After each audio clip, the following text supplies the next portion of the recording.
the rooftop. Sheena felt that time was moving too fast when her mother helped her pack the things that she would take to her new lodging. She wants to stay here, not for something specific. However, it is difficult for her to accept a new place, and remembering that she would be living there alone made her tremble slightly. No, Sheena isn't afraid of being alone. She had just been dealing with loneliness long enough that she might have to get used to it. The afternoon, rather at 1 o'clock, was tapped Sheena on the shoulder. Her eyes conveyed regret or whether it was the pride that lay behind her tight black eyes. Sheena had always been unable to interpret the every emotion of this middle-aged woman. "Go home, okay? Take care. Study well." Sheena responded, obedient, befitting a daughter brought up with proper manners. If she had to be honest, Sheena liked where she was living this time. Being a student makes her inevitably live in a lodging in order to save cost and travel time to get to campus. Is that worth the value that Sheena gets later? Who knows? Sheena didn't have time to think about it yet as she has a bag full of clothes that needed to be organized. Sheena lives in room number 10, right at the end of the second floor, directly adjacent to the fence. Sounds isolated or even like the main character of a horror movie. However, the reason is precisely the opposite of this two assumption. Sheena chose the room at the far end because apart from room 11, room 10 had the most sunlight. That way, the room can be brighter even without the lights on. Besides that, Sheena barely imagined herself sitting in front of the railing, small balcony of this building at night, just sitting, enjoying tea while reading a book. Okay, she knows she's not a diligent person. However, there's nothing wrong with imagining, right? At least she had an image of herself being diligent rather than not at all. "Hey, my name is Adele. I live in room number 7. What's your name?" A woman reached out, asking Sheena to shake her hands after knocking twice on the unlocked white door in front of her. "Oh, hi Adele, I'm Sheena. Nice to meet you." Of course, Sheena didn't accept much from her first impression, along with the short-haired girl who has now returned to her room again. She looked good, though Sheena doubted where she got that conclusion from. Maybe this time she would ignore it and choose to find some snacks to enjoy. New classes will start next week, a pleasant fact, considering that Sheena still can't accept that she has to wake up the next day while grappling with various worries about bad lectures in her head. Let's say she is someone with a very slow adaptation ability. Sheena wasn't offended, of course. To be honest, she accepted it. She herself felt that way, although deep inside she wanted to change. "Then what? So, come along?" I don't know. I want to. I don't know. I want to. I really want to. However, you know yourself, I'm the only one who doesn't have anything to discuss with. May is already in college. Diana and Belle are working. You're studying too. Gradually, I began to feel that being unemployed is the most tiring job. Sheena giggled softly, still comfortable serving Nadine, who was pouring without her frustration. Nadine is Sheena's friend from high school. Pretty close, to be honest. You could even say the only high school friend who's still close to Sheena. Didn't say you don't. Sheena is often bothered by noises, considering her hypersensitivity to sound. However, this time it wasn't because of the sound. The sound of a loud boom from the top of the roof made her suddenly look up, examining every corner of the roof, not knowing what to look for. Nothing unusual. Everything is still the same. A plain white roof with a monotonous light in the middle. Why? Nadine's voice on the other end broke Sheena's breath from her reverie. Nothing. Just forget it. Sheena told me it was just the occupants of the other rooms at the rooftop that she doubted what they were doing up there at this time of night. The next day, Sheena woke up at 3 in the morning. Pretty common actually. She is used to getting up early in the morning, writing down a few ideas to then develop them into something that can accompany her daydreaming moments, or just remembering her dreams. Although, Sheena doubts there will be any benefits from these activities. Only this time was different. She wasn't awakened by her biological clock, or the high-volume alarm that once made her sister make so loudly, but because of another sound.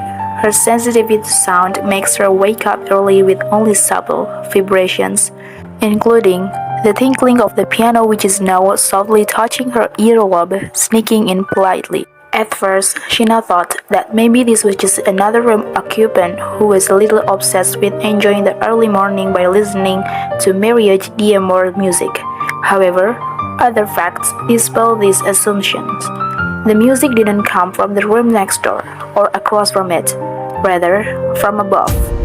The echo was followed by a slow thump that seemed to be in a tune, harmonizing, become rhythmic that accompanies every melody. What a strange dream!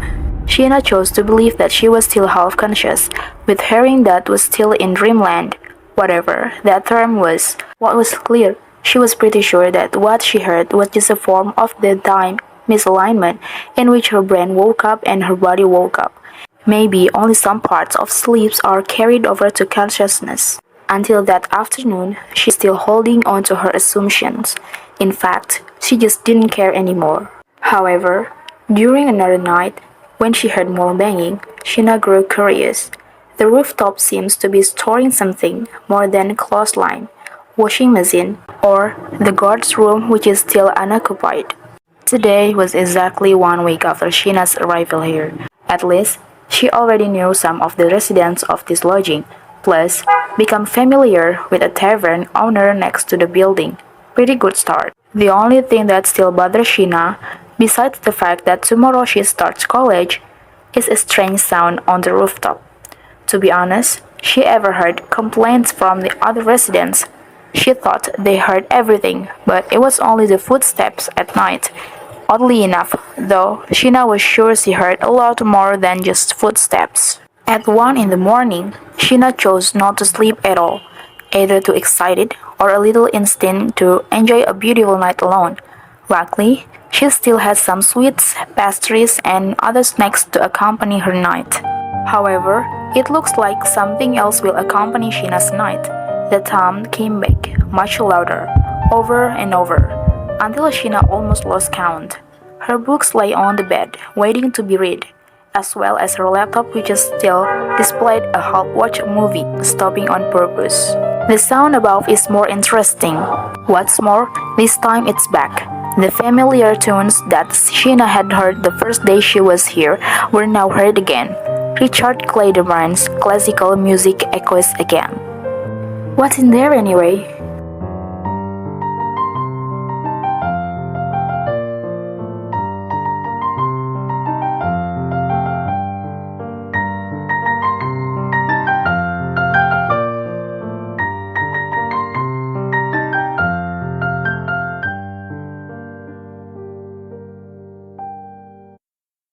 It was still too early for dawn to appear, and the night had been light for quite a while. Only the moon provided another light. When Zina took a match from her bag and started pulling down the door latch. It was no different from stepping out of the room, even if it was at night. However, when she turned the corner facing the only staircase that led to the rooftop, a strange feeling greeted her. She had never gone up in the early hours of the morning. However, returning to her desire to satisfy her curiosity, Sina started walking, climbing a stair which luckily was dry enough from the rain early that afternoon. Her left fingers gripped the match quite tightly, so that the wrapper was tightly wrinkled. Some of the stems inside probably broke, considering how fragile they were. For the first time, Sina heard the sound more clearly than she heard from her room. Bangs, footsteps, the tinkling of the piano, even now followed by small singing that accompanies every chord of the piano. Heavy sighs, stringed grips, and stop steps. Sina only witnessed brightness when she reached the rooftop. Shadows from clouds line, buildings without lighting, and others form shadows that are quite large in size. She couldn't identify it. It felt foreign.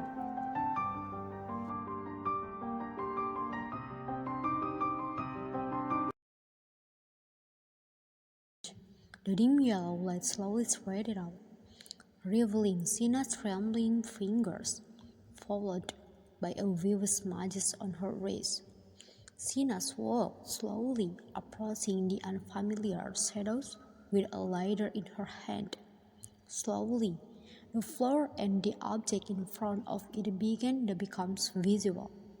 Pebbles, clothesline, to an object made of wood that accidentally hit her. Right when the match went, the sound stopped. Everything is silent. No bangs, no footsteps, no pianos, no singing. Only the night wind rustled past her ears. However, Sina wasn't completely satisfied yet. When the shadow in front of her moved, it's starting to look clear. It looked like a human body. Sina sighed again, before her trembling fingers pulled the lighter back, trimming it a little slow. The yellow light slid her back, touching the strange object in front of her. That's an old wooden table. Somehow got here. However, the scratches and most of it seem out of harmony with the fact that this building is still new. A second later, the table wasn't something that caught Sina's attention anymore, as she felt another bit besides the one coming out of it. She looked up, drawing her attention from the old mossy table. The image in front of Sina became clearer and clearer, proving her assumption right.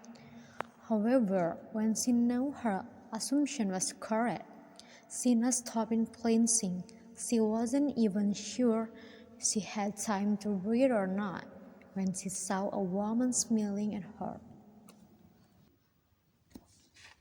Not a scary smile, nor one that looks happy. Her smile looked hollow, followed by her two black eyes that let out tears. Her brown hair was flowing smoothly, falling to her elbows. She was still smiling with a face that was still not familiar. She didn't blink, didn't seem to be breathing, didn't even move. The night we didn't affect her along with her find her. It was still in the same position.